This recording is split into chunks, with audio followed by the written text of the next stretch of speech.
Hey guys, this is Sergeant Phoenix back in the action, and today we are doing another Yu-Gi-Oh! Deck profile, this time on a deck you never really see because no one really bothers with them. And I don't think anyone really bothers with these ones. I've developed a kuriboh deck. That and with some level 1, so as you know, kuriboh, one of the most cutest monsters that people say in the Yu-Gi-Oh! Franchise. Of all franchises, you know. There's a kuriboh in every season. I have almost everyone here. So, the profile. First we have kuriboh itself. And this is it's also a level 1 deck, so kuriboh's effect, during your opponent's battle phase, you can discard this card to reduce the battle damage you take from one of your opponent's attacking monsters to 0.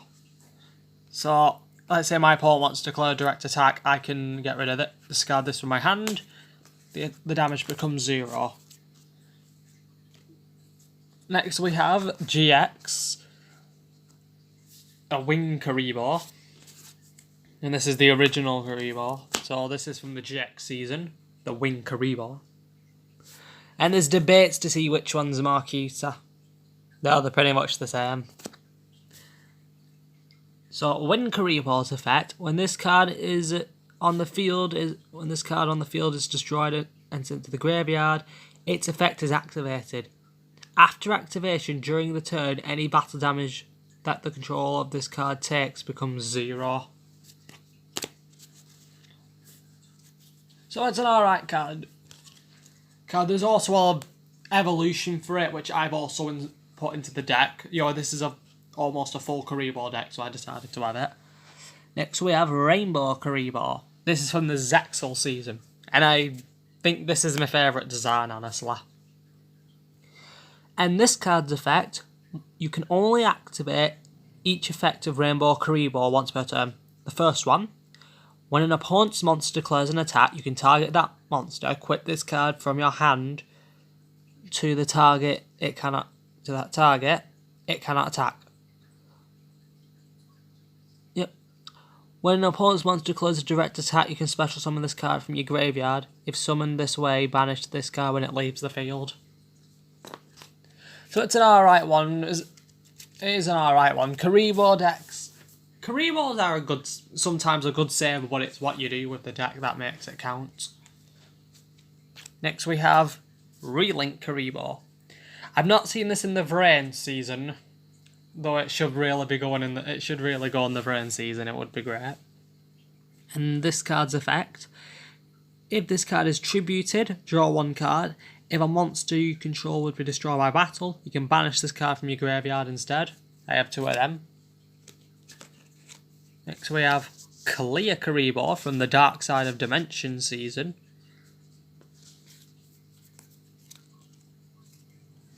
And this card's effect, during either player's turn, when an opponent activates a monster effect that would inflict damage, you can discard this card and negate the activation. When an opponent's monster declares a direct attack, you can banish the card from your graveyard, draw 1 card, and if it is a monster, you can special summon it.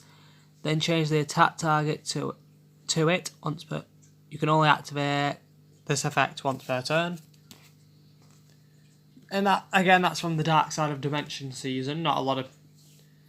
If you've not seen it, I feel sorry for you. If you're a Yu-Gi-Oh fan, watch it, but make sure you finish the original seasons 1 to 5 before you watch that one. They're on Netflix now. They are on Netflix, so if you want to watch them, keep going until you've watched them, then go to Dark Side of Dimensions, because then if you watch Dark Side of Dimensions, it's there's spoilers there's a spoiler about what happens, and you'll get annoyed, and you'll have probably no idea what's going on. Next we have Sphere Kuriboh, and I don't think I've ever seen this card used in any of the seasons, so, I don't know what season it'd be good for if it was made. When an opponent's monster declares an attack, you can send this card from your hand to the graveyard, change the attacking monster to defense position. When you ritual summon a monster, you can banish this card from your graveyard as one of the monster required for the ritual summon. It's a decent one. Next we have Kuriboh. And this is from the Zexal season. This is the one Kite uses. During either player's turn, you can send this card from your hand to the graveyard and pay 2,000 life points. You take no damage this turn. If this card is in your graveyard, you can send one photon monster from your hand to the graveyard, except this to add this card from your graveyard to your hand, and you can only use the effect of this once per turn. If you have a Galaxy Photon deck, you could put that one in, but it's if you want to. Next we have Kuriboh. I think it is how it's saying. At the end of the battle phase, you can discard this card, then target one monster in your graveyard that was destroyed by battle and sent there this turn. Special summon it. When an opponent's monster declares an attack, you can banish this card from your graveyard, then target any number of kuriboh monsters in your graveyard, special summon them. So you could summon up to 5. Next we have Curry Bandit. During the end phase, if this card was normal summoned this turn, you can tribute this card, except the top 5 cards. Excavate the top 5 cards in your deck, add one excavated spell or trap card from your hand, send the rest to the graveyard. So if I got 5 and 4 of them were monsters and one of them was a trap or spell, that one goes to my hand, the other 4 go to the graveyard. And this is what I was talking about, Wing Kuriboh level 10. And this is its effect.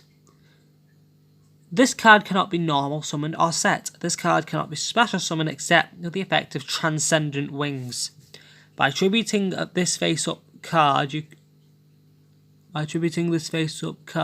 on your field, on your side of the field, destroy all face-up attack position monsters your opponent's side of the field, and inflict damage to your opponent's life points equal to the combined original attack points of those destroyed monsters. You can only activate this during your opponent's battle phase. That was used in the GX season. What episode was it? It was the one where Chaz got all those rare cards what Crowler stole. Crowler took. And Jaden had all of his cards, but he managed to get that card. But there was always like a pack of spare cards that the Miss Jewel Academy left, and she gave them to him. And one of them had Transcendent Wings, which helped him out. Crowler's face, honestly, was where did he get that card, because it wasn't in his deck before. But Transcendent Wings would work well because it... And I'll show you why when it's done, because it's neat. It's what you need to summon the level 10 form. There's also a level 9 form, so, there's other forms of it. Next I added in Beast King Barbarous. The reason I added this card in, you can normal summon or set this card without tributing, but its original attack becomes 1900. You can tribute 3 monsters to tribute summon, but not set this card. If summoned this way, destroy all cards your opponent controls. And that could really help. So it does work well with the Kuriboh. Next I added in Effect Value, just in case. So during your opponent's turn main phase, quick effect, you can send this card from your hand to the graveyard, then target one effect monster your opponent controls. That face-up monster your opponent controls has its effects negated until the end of this turn. Just in case your opponent tries anything. I added in this card, and it's a perfect one. Blackluster Soldier, Envoy of the Beginning. There is another one which some people know, if you watch GX and you've studied these kind of cards like I have. There's another monster with certain requirements like this one. This first one's the beginning, but the second one is known as Chaos Emperor Dragon, Envoy of the End. Originally, when that card was produced and tournaments began regionally, it was instantly banned. You're forbidden to use it. It was practically outlawed in every tournament, because of how powerful it is. But now it's actually been But now it's been unbanned, so the whole world's been screaming. If you don't know the news, so it's unbanned now, so everyone's just screaming. My friends are like cheering away when they read it on their phones. I was like, oh my god, I know the card's good, but there's no need to react that way. But they all need a certain way of being summoned, and this is it. They cannot be normal or summoned, but they must be special summoned from the hand by banishing a light and a dark monster from your graveyard. Once per... That's how they all get summoned, by banishing a light attribute and a dark attribute from your graveyard. You special summon them from your hand. They both have this needed effect. Now, its first effect, target one monster on the field, banish that target face up. This card cannot attack the turn you activate this effect. And the second effect is quite good. If this attacking card destroys an opponent's monster by battle, after damage calculation, it can make it a second attack in a row. So technically, if it destroys so if your opponent's got 3 monsters, let's say they all have 0 attack points because you've made them that way, I send the first one to attack, that's 3,000 damage, and due to its effect, it can attack that, and when it does, attacks that as long as my opponent can't stop it. So that's 9,000 points of damage. And, that in the old days, that's why cards like that got banned in top. It's the reason cards like that got banned, for a reason. I added this one in next, United We Stand. A card I actually commonly see a lot when dueling certain new players and stuff. The equipped monster gains 800 attack and defense to each face-up monster you control. So if I've got 5, let's say I've got 5 monsters plus a link monster in the extra monster zone, that's a total of 5 that's technically 5 monsters, sorry. That monster would practically gain 4,000 attack points. So we're up to our spells now. Next we go, where are they? And if you control a face-up level 1 monster, add one level 1 monster from your deck to your hand during the end phase of the turn. Take 2,000 damage if you do not normal summon the added monster, or a card with the same name after activating this card. So you'd have to make sure you do that on your next turn. A good old favourite, Swords of Revealing Light. It flips all of your opponent's monsters face up, and if this card remains on the field 3 of your opponent's turns, and while it's face up on the field, your opponent can attack for 3 of their turns. Next, 1 for 1. You send a monster from your hand to the graveyard, special summon a level 1 monster from your hand or deck. Next, Ties of the Brethren. And this was... I don't want to say what episode this is from, but if you've seen the end of the certain season I'm talking about, you know what this is and what duel it's for. Which was... That duel, literally, when I was a young kid watching it, I cried. I loved Yu-Gi-Oh! I grew up with that first season, but when I was a little kid and I've watched the ending of that, the ending just broke. Literally, I just broke in tears. Being up. Because when you see that last duel, you get so focused on that duel, you actually forget. We forgot what that duel meant if a certain person won. So anyway, back to Ties of the Brethren. You pay 2,000 life points, then target a level 4 or lower monster you control. The rest of the turn, activate this card's effects. You can special summon monsters. You cannot special summon monsters. Also special summon 2 monsters from your deck with the same type, attribute, and level with that monster, but with different names. For each other and that monster, you cannot conduct your battle phase, so you activate this card. Next we have Mystical Space Typhoon. As you know, quick effect, target a spell trap down on the field, destroy it. And here it is, Transcendent Wings. Send to the graveyard 1 wing kuriboh from your side of the field and 2 cards from your hand, special summon 1 win kuriboh level 10 from your deck, from your hand or deck. And it's a quick effect, so it does work. Yeah, but seeing kuriboh turn into a level 10 with the effect, if you watch the animation when the effect is activated, it's quite good.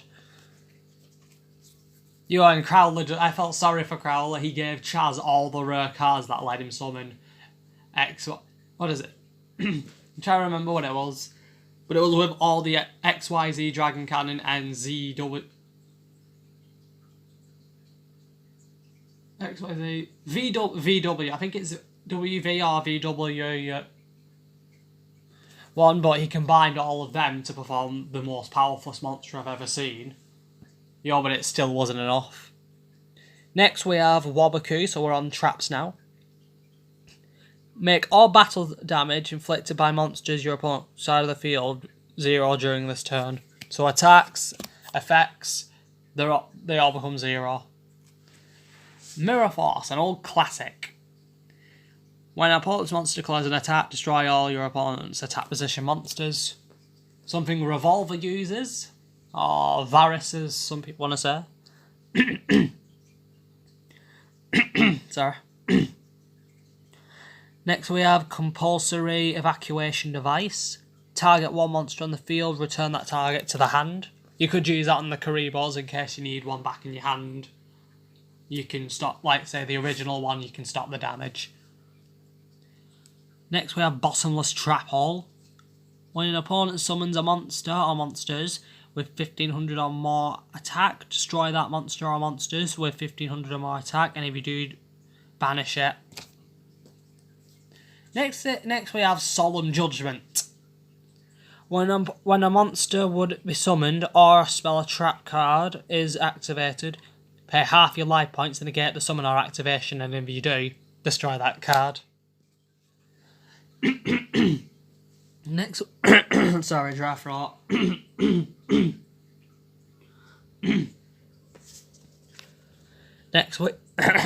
Next we have Divine Wrath.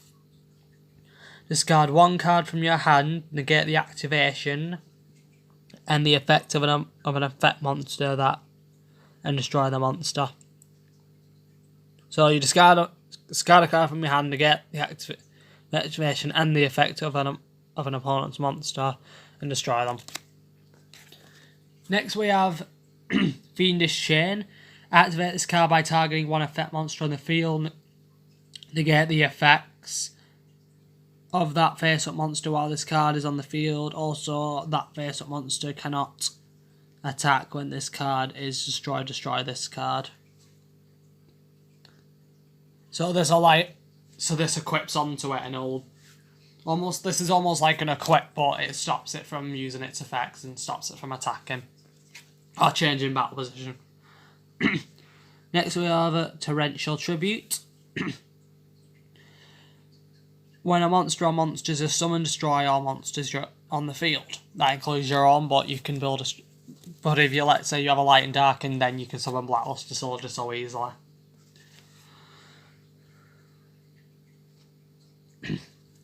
Next we are on the extra deck.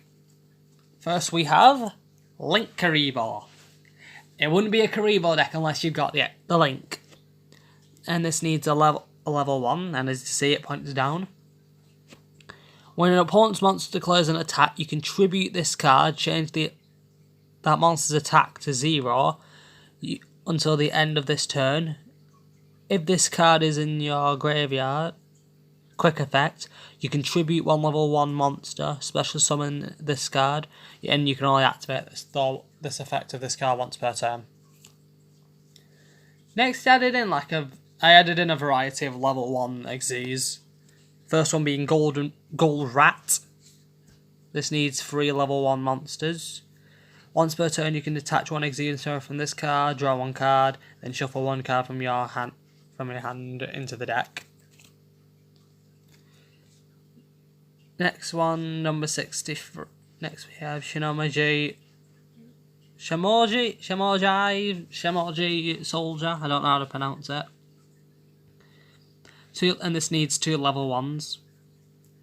You can only use the effect of number 63 Shimojai Soldier once per turn, and you can detach one Yugioh material from this card, then activate one of these effects. The first one, at the start of the opponent's next phase, each player draws one card, and the second one, each player gains 1,000 life points.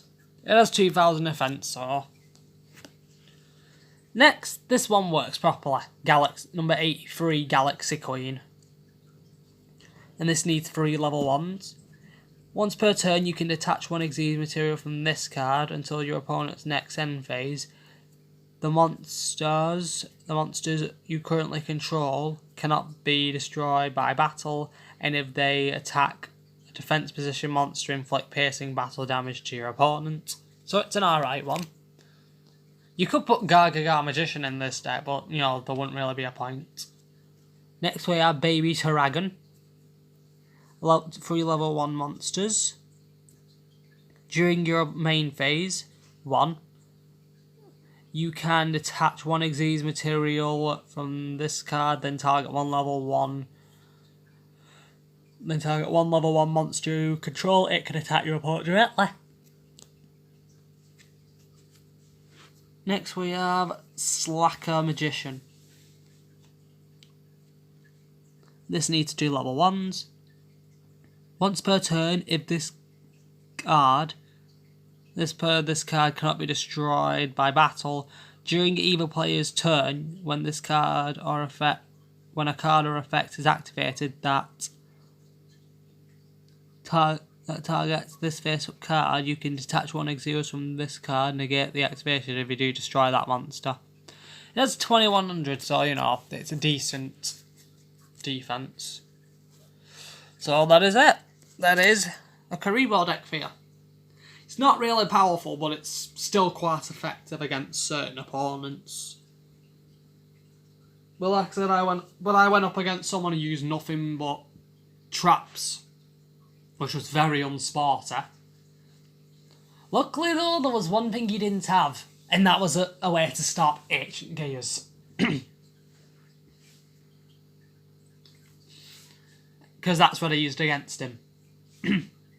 Since I just summoned Howitzer first, so I would and since it's unaffected by spell and traps, all I had to do, since he has no monsters in that deck, all I had to do was just sit back and enjoy a sweet ride.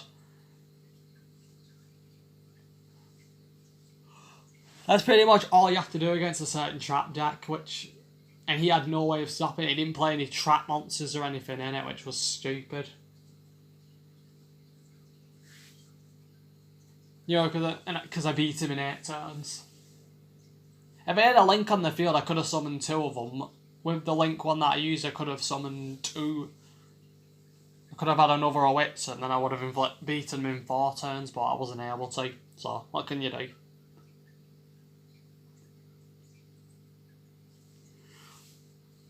So that's pretty much the deck profile. I'm just trying to think what else there is. I'm going to be doing some more Yu-Gi-Oh episode reviews. I'm just waiting for Wednesday so we can. So Wednesday will be the next video, the next episode being on, and I'll be able, and I'll see, and I'm gonna watch that. It should be an interesting one. I versus Go. It already looks really good. I already mentioned on my last review on it, the most like about the new Earth monster when I accidentally looked at the previews. But right now, today, I am just looking for the next Attack on Titans episode. I believe, 20, I think it's 20 or 21 of Season 3. That's going to be an interesting episode to watch.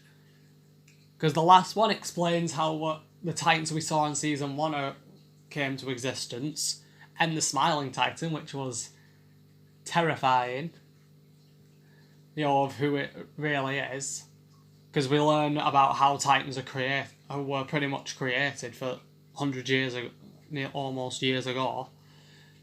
Before the walls, when the walls were being created, when the walls were created. And the other And, now we know that someone else had Eren's Attack Titan form, but I'm just wondering how did, we learn who Zeke is, who used the Beast Titan, but the question is, which remains, obviously, how did Eren's dad get the syringe, get the spinal fluid for the Attack Titan? Did the Attack Titan give it to him in order to find someone who could use it? Or did Zeke kill the person who was there to take it? I don't know. I don't read the manga, and I don't want to read the mangas until I've watched. No, I've read the mangas, but only 1 and 2, just to see what they did or what they changed, but they didn't really change. But they were alright. I always had that thing, I'll watch the animes before I watch the mangas, so I don't get... because if I watch it on the seasons, I'm going to be more surprised. Like I was on season 2, episode 6.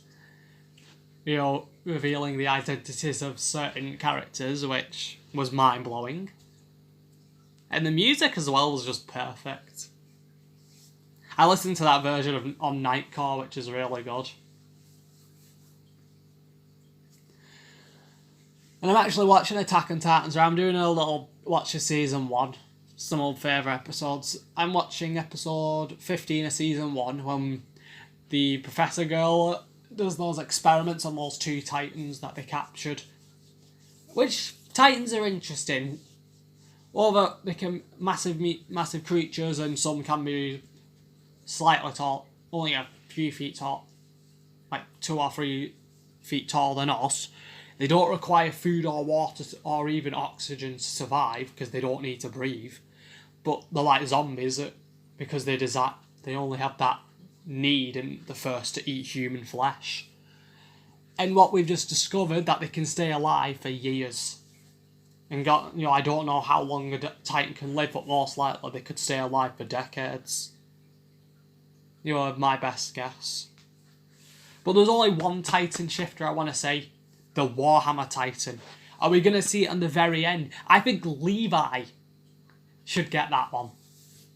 I personally think Levi should be the one who gets the Warhammer Titan. He's already overpowered, with how his fighting style is. Imagine him, for the Attack on Titans fans, imagine if Levi got the Warhammer Titan one. I haven't read the manga, so I don't know if anyone does get... I don't know if anyone has been revealed to have the Warhammer Titan, but imagine if Levi got that Titan form.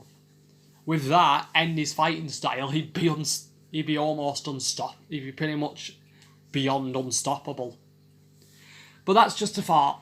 So this deck profile's here. I'm going to do the other one on Barrel Dragons. A card you don't see, and I've only ever seen it on Bandit Keith use it in the originals. The American Cheater. He is American, and he actually did cheat because he needed an entry card to get into the finals, and he stole Joey's. Because the way we already knew, I didn't even need to know that he would have stole it, because he was so confident that Joey wouldn't be able to find it. And he cheated during the duel. There's a spell known as 7 completed. It powers up a machine monster by 700, their attack or defense. He kept a second pair of it beneath his wristband. That way he could power up his slot machine monster, what he had whenever he wanted, in case of emergencies. So he did cheat both outside and inside the duel. So Pegasus... But Joey still beat him. And Pegasus already said that he cheated. Because with his Millennium Eye, he could read his mind to know if he was cheating. But comment down below what you think, and tell me if you're going to... And see what other deck profiles you're looking for from me.